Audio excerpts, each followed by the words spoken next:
Čau! Šodien es pastāstīšu par vienu no manām lielākajām uzņēmējdarbības kļūdām. Šis viens kārtīgi neapdomāts lēmums nodarīja man 25,000 vien tiešos zaudējumos.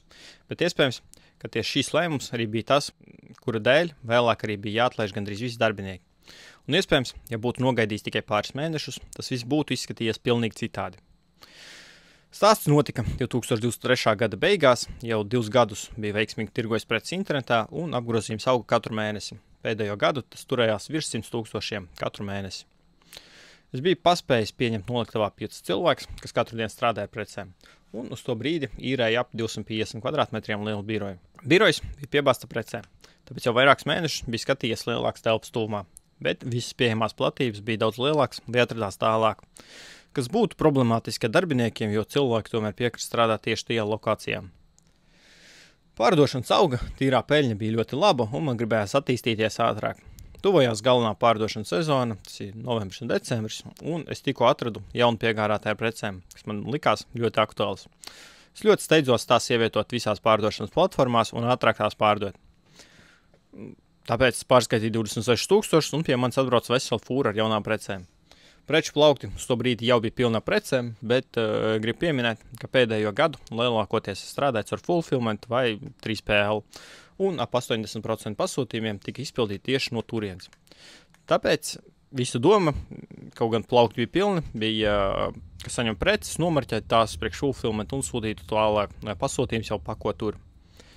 Vietas uzglabāšanai man nebija vispār, bet pienāca laiks, kad ikdienas pasūtījums skaits dubultojās no standarta, un laika nomarķēt diemžēl nebija. Sūtīt tālāk nesanāca. Tam klāt vēl saslima viena no darbiniecēm. Tik lielu pasūtījumu skaitu es nebiju gaidījis.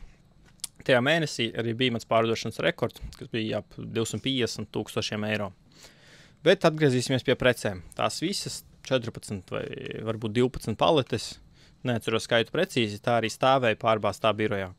Staigāt bija ļoti grūti. Lielākoties bija jālien starp kaut ko, precēm, paletēm, plauktiem. Tur bija palikušas vien taciņas, kas arī ļoti palēnināja preču meklēšanu un pakošanu. Redzot šo visu, mana vēlme pārvākties tikai palielinājās. Atcerējos arī, ka viens no iemesliem, kāpēc nesteidzos ar pārvākšanos, bija mana vēlme atvērt klātienes veikalu, kamēr atrodos tik tuvu tirdzniecības centram.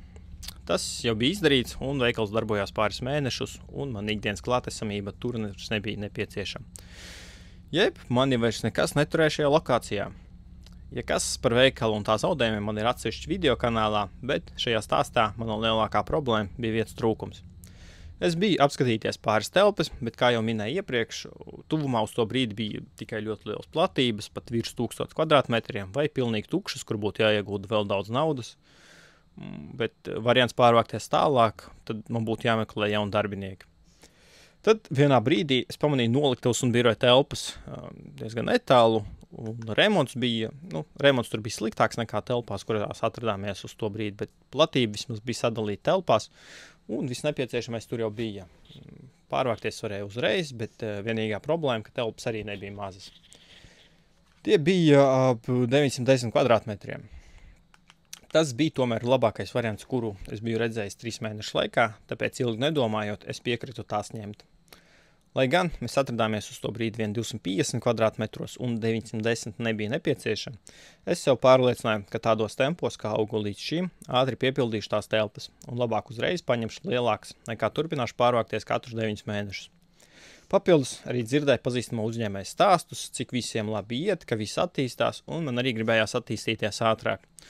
Negribējās taču atpalikt no pārējiem pazīstamajiem, vai varbūt kādam no jums ir bijis tas brīdis, kad pats sev pārdod ideju, jo uz to brīdi es burtiski pats sev pārliecināju, ka šīs ir pareizais lēmums. Iepriekš es vienmēr visu biju precīzi rēķinājis, lai nebūtu nekādi liekie tēriņi, bet tagad naudas katru mēnesi nāca daudz, un tāpēc lēmumu pārvākties pieņēmu balstoties tikai uz šīm domām.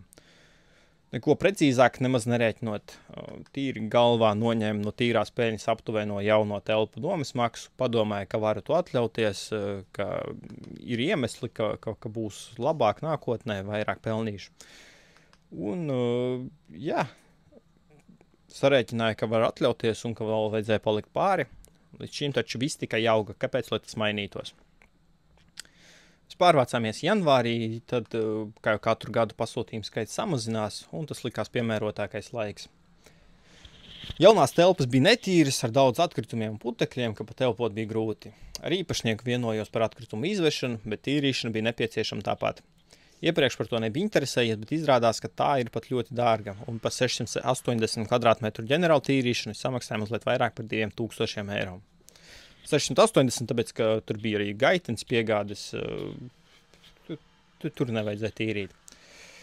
Vajadzēja tikai pašu biroja daļu. Pārvākšanās aizņēma veselu dienu, bet kopā ar sagatavošanās un tad pierešanu pie jaunas vietas apmēram nedēļu.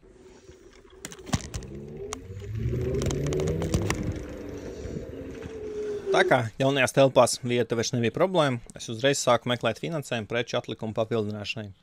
Līdz šim preces izpārdevās ļoti ātri un uz plauktiem aizkavējās reti.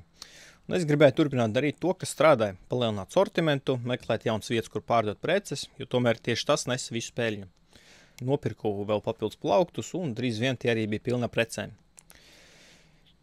Tā kā janvārs un februārs vienmēr bija lēnāki mēneši, es baigi nepievērstu uzmanību tam, ka pārdošana samazinājās.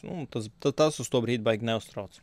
Ar tā brīža izdevumiem varēja izdzīvot, pat ja apgrozījums samazinātos 4 reizes, bet pagaidām samazinājās tikai 2. Iepirktās preces, kuras iepriekš izpārdevās ļoti ātri, tagad tikai aizņēma vietu noliktavā. Nepalīdzēja ne akcijas, ne papildu reklāmas. Gan viss sava, gan aizņemtā nauda bija ielikta precēs, kuras pērk maz. Par aizņemto naudu jāmaksā procenti, un klāt vēl sāk tērēt vairāk naudas reklāmā, lai pārdodot vismaz atgūtu ielikto naudu. Tomēr, neskatoties uz to, visu līdz aprīlim apgrozījums jau samazinājās 4 reizes no iepriekšējā gada standarta, un sapratu, ka ir jāpieņem grūtāki lēmumi. Ātrākais, no kā es varēju tikt prom, bija veikals. Pēc tā brīža aprēķiniem ar to vajadzētu pietikt, lai turpinātu darboties un atsākt pelnīt.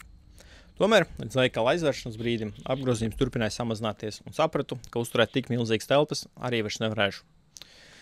Nevar atklāt precīzi īres maksu un detaļas, bet pirmajā mēnesī visi maksājumi, kas saistīti tikai ar telpām, tas ir nomas maksa, komunālie atkritumi izvešana, apsaimniekošana, apsardze, tā tālāk bija gandrīz 6000 eiro. Nākamajos mēnešos vairs nebija apkuris un rēķini bija mazāk, bet tās summas tāpat bija lielas. Līgums paredzēja, ka varu pārvākties iepriekš pabrīdinot dažus mēnešus, ko es arī uzreiz izdarīju. Bet apgrozījums, diemžēl, turpināja samazināties, un nākamais lielākais tēriņš jau bija darbinieki. Diemžēl nācās atbrīvoties arī no tiem. Tā, vasarā es nonācu atkal daudz mazākās telpās, pirmo reizi 3 gadu laikā augšana nomainījās uz krišanu. Man nepatīk teorētiskās runas par to, kas būtu, ja būtu, bet tomēr iespējams, ka ja es nesteigtos un mazliet uzgaidītu, nevis ķertos pie pirmā kaut cik pieņemama varianta, es būtu pamanījis, ka apgrozījums samazinās un pārvākties man nemaz nav nepieciešams. Iespējams, ka tad nebūtu paņēmis naudu tikai, lai piebāstu lielās telpas, jo tomēr par tām maksāju, bet tās stāv tukšas. Iespējams, ka tieši šī lēmuma dēļ bija jādara vēl citas sarežģītākas izvēles, bet to vairs es nekad neuzzināšu. Tad mazliet vairāk par pašiem zaudējumiem. Ja es nebūtu pārvācies vai pārvāktos uzreiz uz telpām, kuras izolējos pēc, es būtu ietaupījis kā minimums 1000 virtuvē un citās mēbelēs, tehnikā, 2000 par to pašu tīrīšanu, 3500 par pārvešanu uz turienu un no turienes un 19000 par pašu īri, komunālajiem apsardzi un tā tālāk, kā jau iepriekš minēju. Tas ir, protams, salīdzinot ar to, ko es maksāju par iepriekšējām un nākamajām telpām, tur ļoti līdzīgas summas. Un ja nebūtu jāpiepildu lielās telpas, es nepaņemtu kredītus, visticamāk, tad ietaupītu procentu maksājumus, jaunu nevajadzīgo plauktu iepirkšanu, ekstra reklāmas, lai izpārdot nevajadzīgās preces. Un šie 6 mēneši 900 kvadrātmetros man izmaksāja ap 25 000 eiro, bet netieši, iespējams pat daudz vairāk. Ar šo video es nemēģinu parādīt, ka baigi sev vainoju tajā, kas notika. Protams, ka redzot šī brīža rezultātus, es saprotu, ka šī pārvākšanās bija kļūda, un tā kā visus lēmumus esmu pieņēmis pats, man nav neviens cits, ko vainot, bet tomēr tajā brīdī ar tā brīža zināšanām visi šie lēmumi likās pamatoti un loģiski. Nākotnē šīs vēl ilgi atgādinās man par to, ka nevajag steigties un viss ir kārtīgi jāapdomā. Paldies, ka noskatījies līdz galam, nospied patīk, ja bija interesanti, un padalies komentāros ar saviem neapdomātajiem lēmumiem. Ja vēl neesi redzējis, tad te ir video ar vēl vienu manu kļūdu, tas ir veikala atvēršana. Tiekamies nākamajos video. Tā.